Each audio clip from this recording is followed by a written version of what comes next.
നമസ്കാരം. രഞ്ജിസ് ഇംഗ്ലീഷിന്റെ പുതിയൊരു ക്ലാസ്സിലേക്ക് ഏവർക്കും ഒരിക്കൽ കൂടി സ്വാഗതം. നമ്മൾ K-Tetറ്റുമായി ബന്ധപ്പെട്ട ക്ലാസ് ആണ് ചെയ്തുകൊണ്ടിരിക്കുന്നത്. ഈ ക്ലാസ്സിൽ നമ്മൾ പഠിക്കാൻ പോകുന്നത് നമ്മുടെ സിലബസിലുള്ള Spenser to the restoration period എന്ന് പറയുന്ന ഭാഗം. ആ ഭാഗത്ത് നമുക്ക് എക്സ്പെക്ട് ചെയ്യാവുന്ന കുറച്ച് ക്വസ്റ്റ്യൻസ് ആണ്. അപ്പം എന്തായാലും നമുക്ക് നോക്കാം.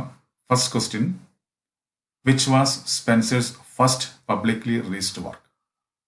അതാണ് ദ ഷെഫേഴ്സ് കലണ്ടർ.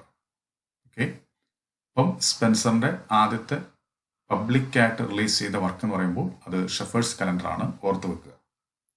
ഇനി to whom the shepherd's calendar is dedicated. ആർക്കാണ് ഈ ഷെഫേഴ്സ് കലണ്ടർ എന്ന് പറയുന്ന വർക്ക് ഡെഡിക്കേറ്റ് ചെയ്തിരിക്കുന്നത്? ആർക്കാണ്? ഫിലിപ്പ് സിഡ്നിക്കാണ്. ഓക്കെ, അപ്പം ഫിലിപ്പ് സിഡ്നിക്കാണ് ഷെഫേഴ്സ് കലണ്ടർ എന്ന് പറയുന്ന അദ്ദേഹത്തിന്റെ വർക്ക് അദ്ദേഹം ഡെഡിക്കേറ്റ് ചെയ്തിരിക്കുന്നത്. ഇനി അടുത്ത് നോക്കാം. The shepherd's calendar consist of dash eclogues. എത്രയാണ്? 12. ഓക്കെ, 12 എക്ലോക്സ് ആണ് ഷെഫേഴ്സ് കലണ്ടറിൽ ഉള്ളത്. അത് ആ 12 എക്ലോക്സും ഓരോ എക്ലോക്കും എന്തിനെ ഡിനോട്ട് ചെയ്യുന്നു? മന്ത്സിനെ, അതായത് മാസങ്ങളെ. നമ്മുടെ ഇംഗ്ലീഷ് കലണ്ടറിലെ മാസങ്ങൾ, ഓരോ മാസത്തെയുമാണ് ഈ 12 എക്ലോക്സ് റെപ്രസെന്റ് ചെയ്യുന്നത്. ഓക്കെ, നെക്സ്റ്റ് നോക്കുക. Short poems usually cast as pastoral dialogues are called eclogues. Eclogues എന്ന് പറഞ്ഞാൽ എന്താണ്? ഷോർട്ട് പോയിംസ് ആണ്. Usually cast as pastoral dialogues, അങ്ങനെ നമ്മൾ എക്ലോക്സ് എന്ന് പറയുന്നത്. അടുത്ത ചോദ്യം, the most famous work of Spenser is. സ്പെൻസറിന്റെ ഏറ്റവും ഫേമസ് ആയിട്ടുള്ള വർക്ക് ഏതാണ്? അതാണ് ദ ഫെയറി ക്വീൻ ആണ്. Okay, fairy queen. Next question, in 1596, Spenser wrote a prose pamphlet titled, അതായത് 1596 സ്പെൻസർ എഴുതിയിട്ടുണ്ട്, ഒരു പ്രോസ് പാംപ്ലെറ്റ് എഴുതിയിട്ടുണ്ട്. അതിന്റെ ടൈറ്റിൽ, അതിന്റെ പേരെന്താണ് ചോദിച്ചിരിക്കുന്നത്? എന്താണ്?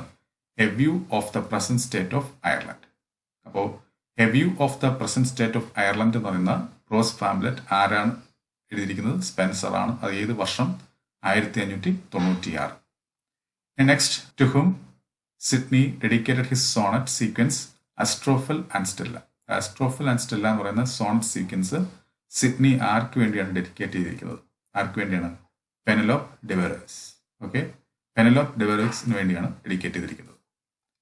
Next question, the countess of Pembroke's Arcadia and an apology for poetry are the famous works of Philip Sidney. Philip സിഡ്നിയുടെ ഏറ്റവും പ്രശസ്തമായ വർക്കുകളാണ് ഇതൊക്കെ. ദ കൗണ്ടസ് ഓഫ് പെംബ്രോക്സ് അർക്കേഡിയും അതുപോലെ തന്നെ ആൻ അപ്പോളജി ഫോർ പോയട്രി എന്ന് പറയും. അടുത്ത് നോക്കാം. Which work gain Drayton the title our English Ovid. ഡ്രൈറ്റന് ഏത് വർക്കാണ് അവർ ഇംഗ്ലീഷ് ഓവിഡ് എന്ന് പറയുന്നൊരു ടൈറ്റിൽ നൽകിയത്? ഏതാണ്?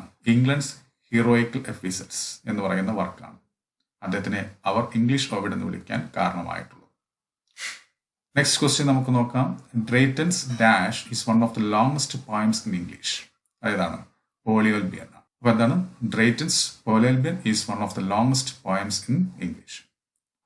Next question, Drayton's first work is. ഡ്രൈറ്റന്റെ ആദ്യത്തെ വർക്ക് ഏതാണ്? The harmony of the church ആണ്. The harmony of the church.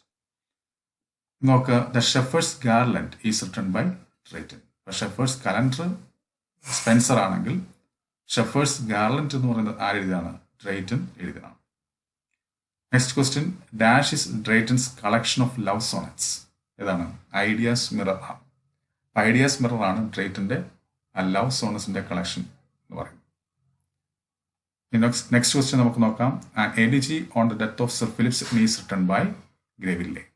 Okay, next question, the vision of 12 goddesses, the Queen Arcadia and the Tragic of Philotas are the famous works of Samuel Daniel.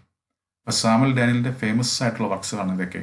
The vision of the 12 goddesses, the queen ആർക്കേഡിയും പിന്നെ the tragic of ഫിലോട്ടസും. അപ്പോൾ ഇത്രയും കാര്യങ്ങൾ നമ്മൾ ഓടിച്ച് പോയതാണ്. നമുക്കിനി വിശദമായിട്ട് നെക്സ്റ്റ് ക്ലാസ്സിൽ ഈ പറയുന്ന ഓരോന്നിനെ എടുത്ത് നമുക്ക് പഠിക്കാം. നമുക്ക് ഒരു ബ്രീഫായിട്ടൊരു കാര്യം ഞാൻ തന്നിട്ടേ ഉള്ളൂ ഇതിനകത്തൂടെ. ഈ 15 ക്വസ്റ്റ്യൻസ് ഇതേ നമുക്ക് എക്സ്പെക്ട് ചെയ്യാവുന്ന ക്വസ്റ്റ്യൻസ് ആണ്. അപ്പോൾ ഈ ക്ലാസ് നിങ്ങൾക്ക് നല്ലപോലെ മനസ്സിലായിട്ട് തീർച്ചയായും നിങ്ങൾ ലൈക്ക് ചെയ്യുക, ഷെയർ ചെയ്യുക. അതുപോലെ തന്നെ ആദ്യമായി എൻ്റെ ക്ലാസ് കാണുന്ന ആരെങ്കിലും ഉണ്ടെങ്കിൽ തുടർന്നുള്ള ക്ലാസ്സുകൾ ലഭിക്കാൻ വേണ്ടി താഴെ കാണുന്ന സബ്സ്ക്രൈബ് ബട്ടൺ ക്ലിക്ക് ചെയ്യാൻ ചാനൽ സബ്സ്ക്രൈബ് ചെയ്യുക. എല്ലാവർക്കും നല്ലൊരു വിജയം ആശംസിച്ചുകൊണ്ട് ഞാൻ നിർത്തുന്നു. നന്ദി, നമസ്കാരം.